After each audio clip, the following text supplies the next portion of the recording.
Hello, everyone, and welcome to the Jeffrey Epstein Show. I'm your host, Bobbycapucci, and this is a morning update. Yesterday, we finished off by talking about the Virgin Islands and the Survivors Fund that is set to go into effect on June 15th. All of the lawyers have signed off, the estate has signed off, and now the judges signed off. So the ladies will start to get themselves a bit of financial restitution very, very soon. And I think that one of the most important parts of the provision and of the new fund is the fact that they have taken responsibility for what Jeffrey Epstein did to these ladies. The estate has acknowledged their suffering. And I think that's a huge, huge thing going forward, folks, because up until this point, nobody's even acknowledged that these ladies had suffered at the hands of Jeffrey Epstein. Nobody in a position of power, certainly not the estate. So I think that was a huge part of the provision, and I think going forward we'll see that it's a very important tool for them to use, and it's very important that it was added. So sticking with the courtroom theme, we're going to hop up to Florida today for our article, and we're going to check in on the grand jury records of Jeffrey Epstein's first arrest and the battle to get them released. This article is from the Palm Beach Post, and the author is Jane Musgrave. The headline, Judge Puzzled by Suit Aimed at Lifting Secrecy of Epstein Grand Jury Records. She's puzzled, huh? Okay, well, let's see what the article has to say. Rather than delve into explosive issues of how Jeffrey Epstein escaped child molestation charges nearly 15 years ago, a Palm Beach County judge on Wednesday focused on legal technicalities that could keep her from releasing grand jury records to the public. Again, technicalities. Again, loopholes. Remember, folks, when you're following this case especially, just remember that there is a two-tiered justice system in this country. One set of rules for them, and another set of rules for us, the poor.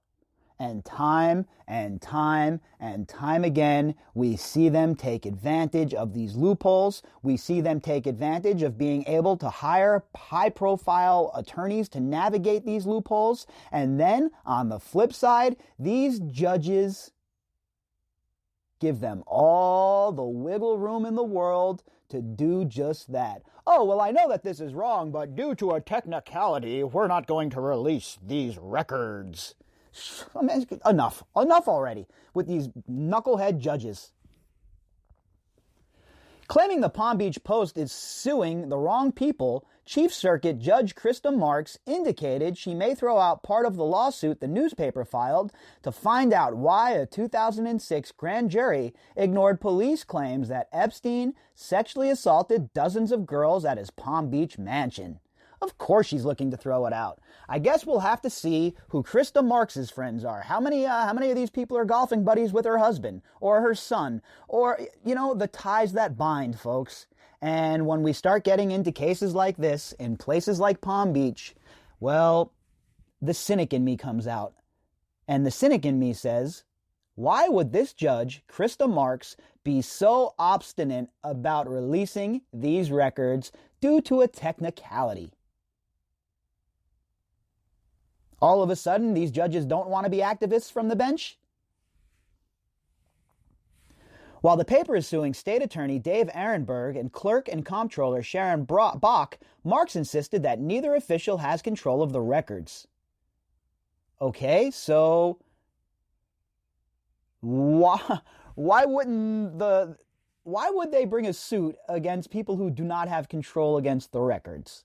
See, again, the technicalities of it all, and it's all about language and this little word or that little word, and how can we navigate the judicial system to make sure that we stay on top and we're crushing everybody below us. That's all they try and do. And these judges are the worst. We have some of the worst judges in America. I mean, involved in this case. It's just pathetic the way some of these judges handle themselves. I do not understand the way this case is filed because it's impossible for them to perform, Mark said. They cannot give you what they don't have. Attorney Nina Boigian, who represents the Post and its corporate parent, Gannett countered that Bach isn't claiming she doesn't have transcripts of the secret grand jury proceedings. As clerk of the court, it is her job to retain all court records. So their argument is that Bach has these records. She's, the clerk of the court, so she has all of these court records retained. And the attorney, Nina Boyajian, for the Post, is asking for Bach to release these records. And according to the court and Krista Marks here, she's saying that it's not her place, Bach's place, to release these records. Again, all sorts of loopholes, all sorts of BS, when in reality, let's just get to the bottom of it, okay? Let's just release the records already. Enough BSing around, enough jacking everybody around. We are asking Your Honor to order the clerk to release the records under your discretion, said Boyajian, who works in the Los Angeles office of Greenberg Traurig.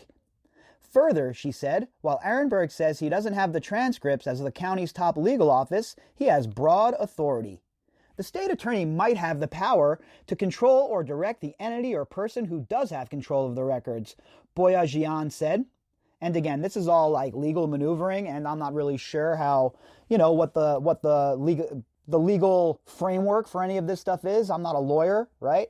But again, what it looks like to me, from my position on the outside looking in, is just more legal wrangling by the prosecution, by the state, because they know that they were wrong. They know that they have a lot of egg on their face, and they know that the usual damage control will not work in this case. So it seems to me that there's a coordinated effort by officials, especially in Florida, to keep this under wraps still. And that, my friends, is why I call this the greatest cover-up in our lifetime at the very least.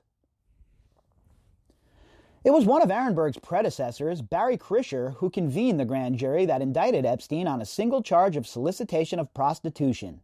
The indictment angered Palm Beach police, who claimed the multimillionaire pedophile should have been charged with multiple counts of child molestation. But instead of that, the prosecutors did whatever they wanted to do. The people that actually built the case, the detectives, they were ignored. The chief of police, he was ignored. Head detective, he was ignored. And Krischer and friends decided to prosecute the case the way they prosecuted it, with the single goal of making sure it was a soft punishment for their buddy Epstein. An investigation by the Post last year revealed that the grand jury heard from only one of the dozens of girls and young women who said Epstein molested them. Further, the Post reported prosecutors undermined her credibility. Instead of asking the 14-year-old about how Epstein paid her for sexual massages, they quizzed her about posts she made on social media, talking about drinking and hanging out with boys the newspaper found. And this is their typical MO, right? This is how these defense attorneys work. They'll try and use anything against you. So you mean to tell me, hold on, this is going to be like some breaking news like you have never heard before, all right, folks? You ready? A teenager on social media was talking about drinking and hanging out with boys. Oh my gosh, this is groundbreaking stuff. I mean, are you kidding me right now? So what? Who cares? So because she was talking about boys and drinking, she deserves to be raped by Jeffrey Epstein and abused by Jeffrey Epstein? That's basically what the court's saying. An absolute and utter dumpster fire. The whole entire justice system, folks. Just take a look in your streets right now, okay?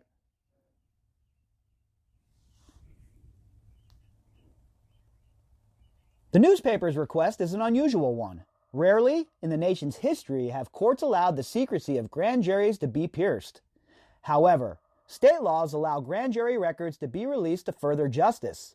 And newspaper attorneys claim releasing the transcripts would end years of speculation about whether Epstein used his enormous wealth and political connections to escape a possible decades-long prison sentence.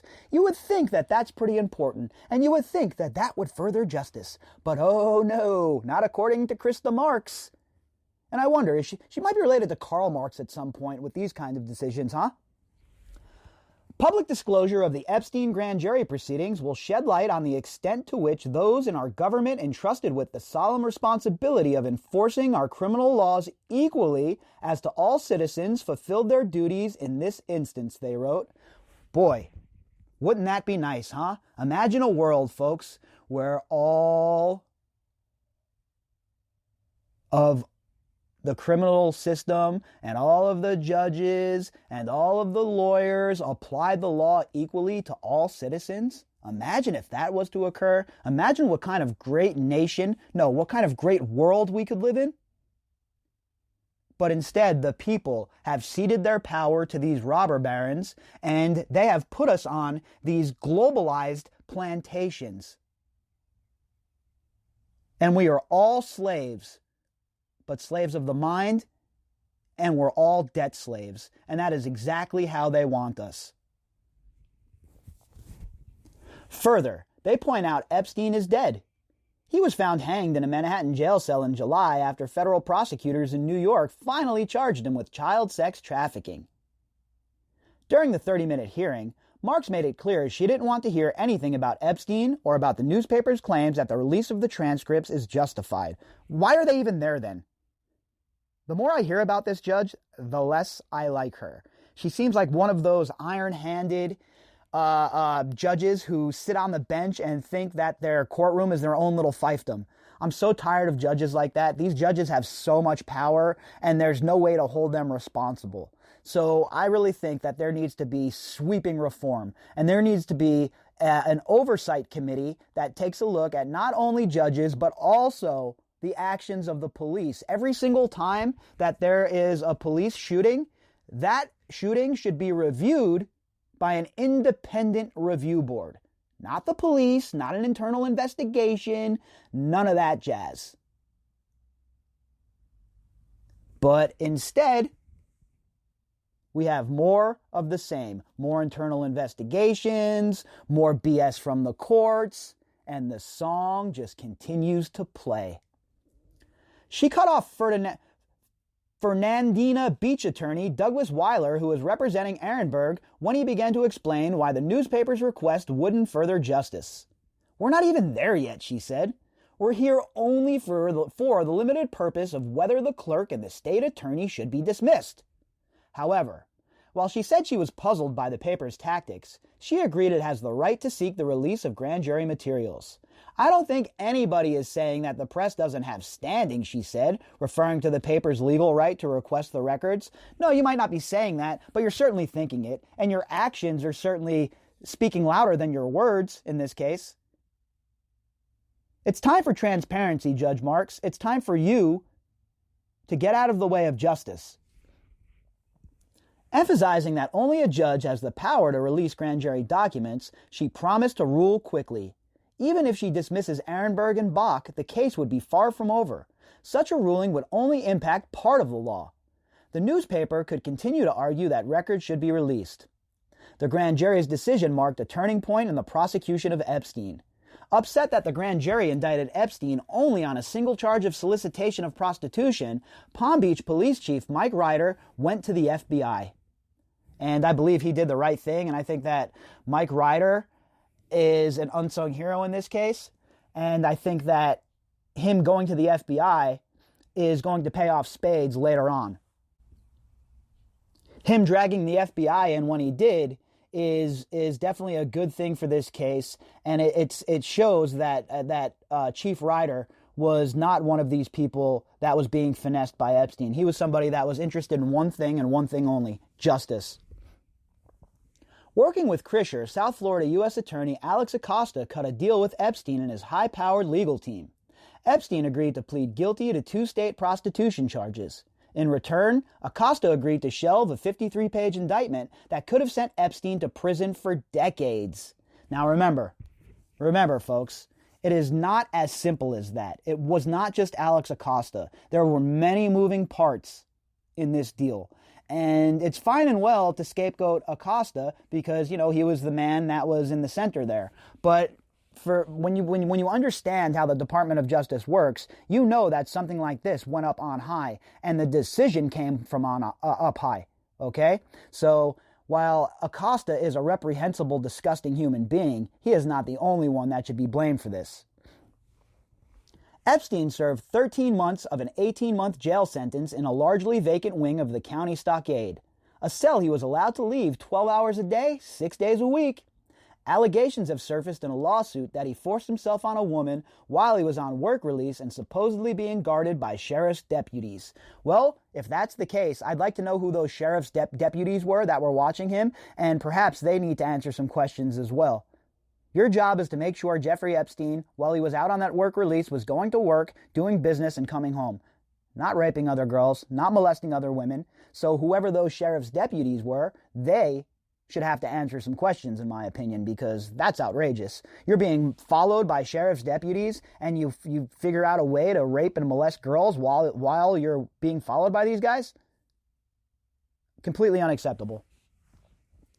Governor Ron DeSantis ordered the Florida Department of Law Enforcement and a special prosecutor to investigate the way the sheriff's office in Krisher handled Epstein. A report is to be released in August. Well, that's all fine and well, but again, the internal reporting is something that has to be done away with. We need independent reviews of stuff like this. We don't need even just one person who might be sympathetic to the prosecutors who's on this committee can exonerate them. So what we need is people who do not have any personal relationships with people who are being reviewed, and it needs to be an outside board that's doing these reviews that is doing it clinically, with no personal feelings involved, because there is way too much buddy shit that occurs. There is way too much, oh, we're going to investigate ourselves, but you can trust our results. Bro, if we could trust your results, we wouldn't be here in the first place.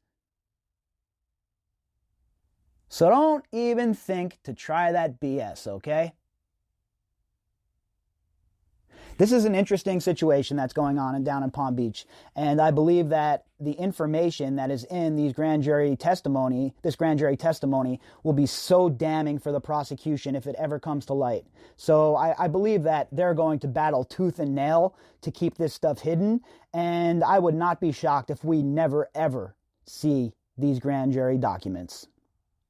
If you'd like to contact me, you can do that at bobbycapucci@protonmail.com. That's BOBBYCAPUCCI@protonmail.com.